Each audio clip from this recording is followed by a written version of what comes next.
Varicose veins का मतलब है जो खून की नलियां हैं वो फूल जाती हैं और उनमें खून भर जाता है। उभर करके वो बाहर की तरफ ऐसे करके फूली हुई सी नजर आने लग जाती हैं और सामान्य ग्रीन ग्रीन सी सामान्य तौर पर ये पैर में होती हैं।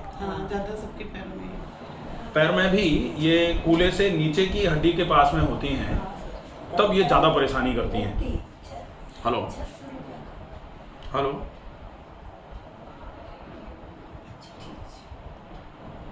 ठीक है ठीक है। अब वेरिकोसिटी को प्रॉपर तरीके से ट्रीट करने के लिए सिर्फ इतना ध्यान रखना पड़ेगा कि कैसे भी करके आप रेगुलर पेरिफेरल रेजिस्टेंस बढ़ाने की एक्सरसाइजेस करो।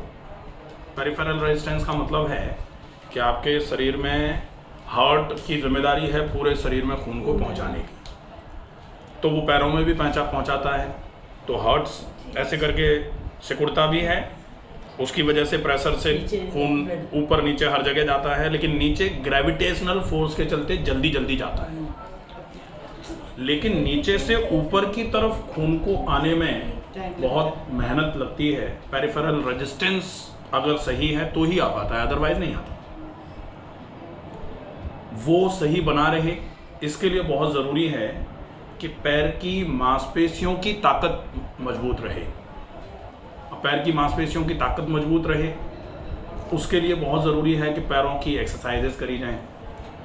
वेरिकोसिटी को जनरली एक और नाम से जाना जाता है और वो है लेक्चरर्स डिसीज। लेक्चरर जो होते थे, जो पढ़ाने वाले अध्यापक प्राध्यापक जो होते थे, खड़े रहने से ज़्यादा होती है, ये तो है। जिन लोगों को लगातार मजबूरी में खड़ा रहना पड़ता था, उसकी वजह से हो जाती थी। आजकल महिलाएं स्पेशली किचन में ज़्यादा खड़ी होती हैं, तो महिलाओं में ज़्यादा हो रही है। पहले तो मजबूरी थी, अब महिलाओं की किचन में खड़े होने की मजबूरी नहीं है, बैठ के भी कर सकते हैं, अरेंजमेंट ऐसे करे जा सकते हैं। पहले बैठ जाओ, फिर तो वो व्यवस्था अपने को कर लेनी चाहिए। अच्छा, महिलाओं को जो किचन में खड़ी रहती हैं या फिर पार्लर्स में, जो जेंट्स पार्लर हैं या लेडीज़ पार्लर हैं, उसमें हेयर कटिंग करते हैं लोग या फेशियल कर रही हैं महिलाएं या पुरुष, वो उन सब का खड़े रहने का काम है। तो जिनका भी ज़्यादा देर तक एक जगह पर खड़े रहने का काम है, उन सबको ये समस्याएं ज़्यादातर देखी जा रही हैं। तो करना क्या पड़ेगा कि सबसे पहले तो जो अवॉइड करना है वो एक जगह पर खड़े रहने को अवॉइड करना शुरू कर दिया जाए। इसके साथ साथ एक जगह पर पैर लटका करके बैठने को भी अवॉइड करना शुरू कर दिया जाए, वो भी नहीं कर सकते। ठीक है। अब ट्रीटमेंट क्या हो सकता है, ये तो हो गया निषेध कि भाई इन चीज़ों को तो परहेज में रखना है। अब है करना क्या क्या है। तो सबसे पहले नंबर पर कुछ ट्रीटमेंट होते हैं और कुछ एक्सरसाइजेज हैं। तो सबसे पहले अपन बात करते हैं ट्रीटमेंट की। ट्रीटमेंट में सबसे बढ़िया ट्रीटमेंट होता है कि आप लेग पैक करो। लेग पैक का मतलब होता है कि पैर पर गरम सेक करो। पहले आप चाहो तो गर्म पानी में पैर डाल लो, लेकिन पैर नीचे करके डाल के रखोगे तो कोशिश करो ऐसे लेट करके पैर पर गर्म पानी की गीली तौलिया ऐसे करके फैला दी, या फिर गर्म पानी की थैली से थोड़ी थोड़ी सिकाई कर दी। और जब 3 मिनट 4 मिनट के आसपास सिकाई हो जाए, उसके बाद फिर साड़ी की फॉल जो आती है ना, या फिर ऐसे चुन्नी जो होती है वो, उसको सिंगल रैप करो। साड़ी की फॉल सबसे बेस्ट रहेगी। तो साड़ी की फॉल लो, ठंडे पानी में भिगो, पैर पे नीचे से लेकर के स्पाइरली ऊपर की तरफ तक पूरा लपेट। ऊपर से ऊनी लपेट बांधना होता है। ऊनी लपेट का मतलब आप मफलर बांध सकते हो या ऊनी कपड़े का शॉल बांध लो, कुछ भी जो भी ऊनी हो, वो सूखा बांधना है। फॉल को तो ठंडे पानी में गीला करके और ऊनी लपेट को सूखा बांध दो। बांध करके लगभग 30 से 40 मिनट के लिए छोड़ दो। इसको लेग पैक बोला जाता है। ऊनी कपड़े की बजाय अगर आप चाहो तो पॉलीथीन भी रैप कर सकते हो। एक पॉलीथीन लो, उसको ऐसे करके गर्माहट के लिए, हाँ गर्माहट के, कि गर्मी जो है वो बाहर की तरफ ना आ पाए और बाहर की गर्मी या ठंडक अंदर की तरफ ना जा पाए, तो वहाँ पर वो पूरा का पूरा ये वेट सीट पैक बोला जाता है, गीली पट्टी लपेट। तो ये इस समस्या को पूरे तरीके से ठीक करने में बहुत अच्छे तरीके से मदद करेगी। एक्सरसाइज क्या होता है? अब और ट्रीटमेंट, पहले तो ये एक ट्रीटमेंट हो गया। दूसरा ट्रीटमेंट है गर्म ठंडा सेक। तो गर्म यहाँ ठंडा पे सेक यहाँ आप करवाते कर सकते हैं जैसे यहाँ करते हैं। तीसरा ट्रीटमेंट होता है कि आप थोड़ी देर के लिए गर्म पानी में सिकाई करो या गर्म पानी के गीले कपड़े से सिकाई करो और उसके बाद फिर मिट्टी का लेप कर दो पैर पर, ठीक है। तो मिट्टी का लेप भी कर देंगे तो भी बहुत अच्छा रहेगा। सर मिट्टी कौन सी होनी चाहिए? काली मिट्टी काली मिट्टी। बेस्ट रहती है। काली मिट्टी जब लेप करो ना, जैसे मिट्टी चेहरे पर भी लगाते हैं तो सिकुड़ती है ना, वो ऐसे हाँ, खिंचाव खिंचाव आता है, ऐसे यहीं खिंचाव आएगा, तो वो तो बहुत अच्छा है इलाज। इसके अलावा अगर आप कर पाओ, पॉसिबल हो, तो फिर थोड़ी मिट्टी कहीं पड़ी हो ढेर जैसी, उसमें आप बैठ जाओ, पैर को ऐसे करके फैला लिया और मिट्टी थोड़ी सी गीली रहे, भुरभुरी मिट्टी, ठंडी मिट्टी, उसको ऐसे करके पैर उस मिट्टी में दबा दो।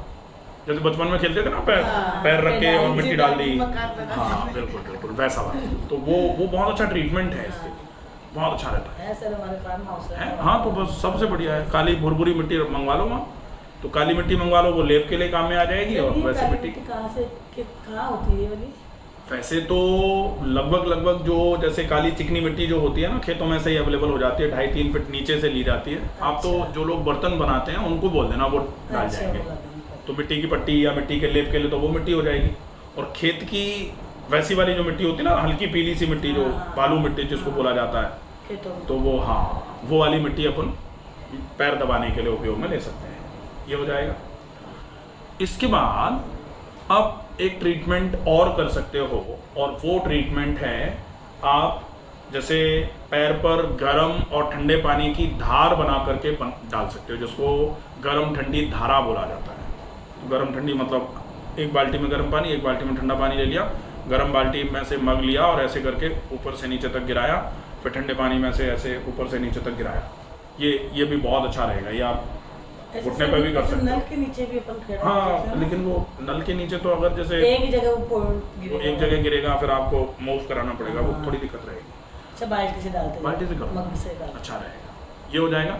अब है व्यायाम, तो वेरिकोसिटी के लिए बहुत स्पेसिफिक अगर सिर्फ एक व्यायाम भी कर लिया जाए तो बहुत अच्छा रहेगा। और वो व्यायाम है, सीधे लेट गए, पैर को उठाया, पंजों को पीछे खींचा, पीछे खींच के रोक दिया, 10 तक गिना, जब 10 पूरे हो जाएं तब पंजे को आगे कितनी डिग्री? 30? इसको आप 15, 30, 45 डिग्री तक कर नीचे से लो। ऊपर। हाँ, 15 डिग्री पे करो, फिर 30 पे करो, फिर 45 पे कर लो, 60 पे हो जाए तो उस पर भी करो, बहुत अच्छा रहेगा। और अगर संभव हो जाए, आपके कमर में दर्द नहीं है और आप पैर को ऊपर ले जा सकते हो, तो 90 पर ले जाके भी कर लो।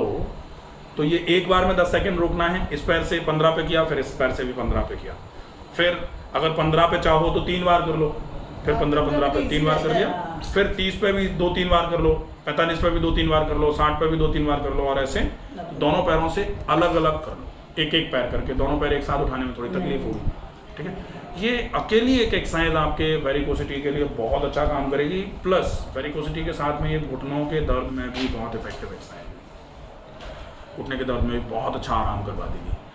पैर में जो एकदम भारीपन आता जा रहा है, पैर में जो सूजन आती है थोड़ी बहुत, उन सारी चीज़ों को ठीक करने का काम करेगी। सूजन बहुत आती है सर। हाँ, तो सूजन बहुत अच्छी एक्सरसाइज है। बैठती हूँ ना तो पैर ऐसे ये मानो कि अभी नहीं है, लेकिन वही बात है कि खून नीचे जा रहा है, लेकिन नीचे से ऊपर आते समय वो बहुत सारा पानी छोड़ के आ जा रहा है, तो वो लॉन्ग सिटिंग में पैर में सूजन आ जाती कल है। भी मैं वो भाप ली थी तो मेरे नीचे वो मैं बोली थी ना सर तो ये है ना, हाँ, उसका मतलब यही है क्या? ब्लड सर्कुलेशन एकदम से पैर में नीचे भरता है ना, तो दिक्कत आती है। ये चीज है ना, ये थोड़ी सूजन आ रही है, ये घुटने में दर्द कराने का रीजन बनेगी आगे चल के। हाँ, ये कभी कभी गर्म ठंडा सेक कर दो इस जगह पे, बहुत अच्छा इफेक्ट रहेगा, बहुत कभी बढ़िया तो रहेगा। बहुत ज्यादा हो जाते हैं, मोटे हो जाते हैं एकदम से। आराम हो जाएगा इसमें, बिल्कुल चिंता मत करो, ठीक है। ठीक है।